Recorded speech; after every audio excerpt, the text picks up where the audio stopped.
मैं आम आदमी पार्टी हूं और आज उत्तराखंड की महाभारत की कहानी सुनाने जा रहा हूं। ये कथा है उत्तराखंड की शिक्षा व्यवस्था को बर्बाद करने की। ये कथा है प्रदेश की स्वास्थ्य सुविधा को बदहाल करने की। ये कथा है प्रदेश के युवाओं को बेरोजगार करने की। ये कथा है उत्तराखंड को भ्रष्टाचार युक्त करने की। और ये कथा आम आदमी पार्टी के सिवाय कोई सुना भी नहीं सकता, क्योंकि हमने इस कथा को प्रदेश के लोगों से जुड़कर जाना है। हर घटना की जानकारी एकत्रित करी है, पीड़ित पात्रों से मुखातिब हुए और उनके दर्द को महसूस किया। इस कथा का दुर्योधन भाजपा है और शकुनी कांग्रेस। जब तक ये दोनों प्रदेश की सत्ता में रहेंगे, उत्तराखंड की बर्बादी का महायुद्ध चलता रहेगा। इसलिए 14 फरवरी को इस महायुद्ध का अंत करना है, दुर्योधन और शकुनी का वध करना है। तो आइए कहानी का श्री गणेश करते हैं। कहानी का श्री गणेश होता है प्रदेश की बर्बाद हो चुकी शिक्षा व्यवस्था से। कैग के ऑडिट से खुलासा हुआ है कि प्रदेश के सरकारी स्कूलों में शिक्षकों की भारी कमी है। इन सरकारी स्कूलों में दी जा रही शिक्षा का स्तर भी निम्न दर्जे का हो चुका है।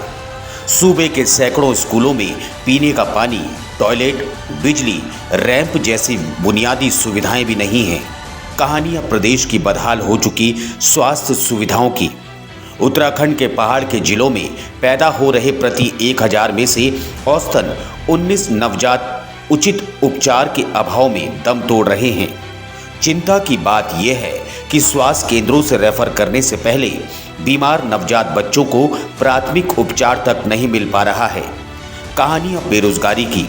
Centre for monitoring Indian economy के आंकड़ों के मुताबिक उत्तराखंड में बेरोजगारी की दर पूरे हिंदुस्तान में सबसे ज्यादा 22.3% है। आखिर में कहानी भ्रष्टाचार की। प्रदेश में भ्रष्टाचार की दर 49% तक बढ़ चुकी है। हालात ये हैं कि उत्तराखंड विधानसभा में बैकडोर एंट्री से 69 भर्तियां करी जाती हैं, जिनमें से 32 वैकेंसी ऐसी हैं जिसका टेस्ट ही नहीं हुआ। प्रदेश में अवैध खनन भी अपने चरम पर है। पिछले 21 वर्षों से अनवरत उत्तराखंड की बर्बादी की महाभारत कथा और कुशासन वाले चक्रव्यूह की रचना की जा रही है। प्रदेश की जनता कांग्रेस के कुशासन से परेशान होकर बीजेपी को चुनती है, फिर बीजेपी के कुशासन से परेशान होकर कांग्रेस को चुनती है, क्योंकि जनता के पास अभी तक कोई विकल्प ही नहीं था। अब उत्तराखंड की जनता के पास आम आदमी पार्टी के रूप में एक विकल्प मौजूद है। इसलिए इस बार जनता कुशासन वाले चक्रव्यूह को तोड़ने के लिए 14 फरवरी के दिन आम आदमी पार्टी को प्रचंड बहुमत देने जा रही है। चुनाव आया तो भाजपा कांग्रेस वाले आपस में अनुबंध हो गए।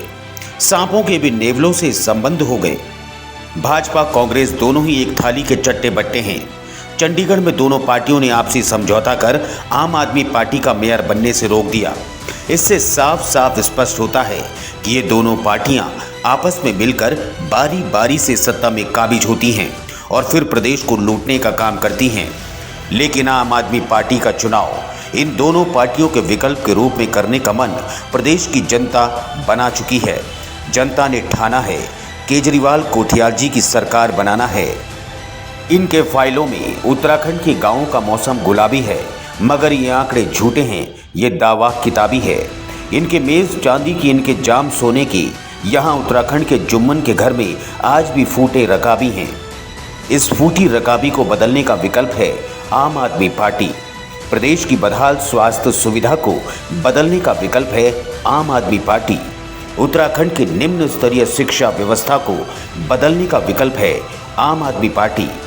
जर्जर सड़क को दुरुस्त करने का विकल्प है आम आदमी पार्टी। बिजली कटौती और पानी की अनुपलब्धता को ठीक करने का विकल्प है आम आदमी पार्टी। प्रदेश में हो रहे भ्रष्टाचार को खत्म करने का विकल्प है आम आदमी पार्टी।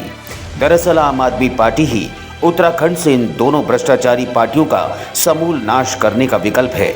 इसलिए प्रदेश की जनता इस बार एक मौका केजरीवाल को, एक मौका कोठियाल को देने जा रही है।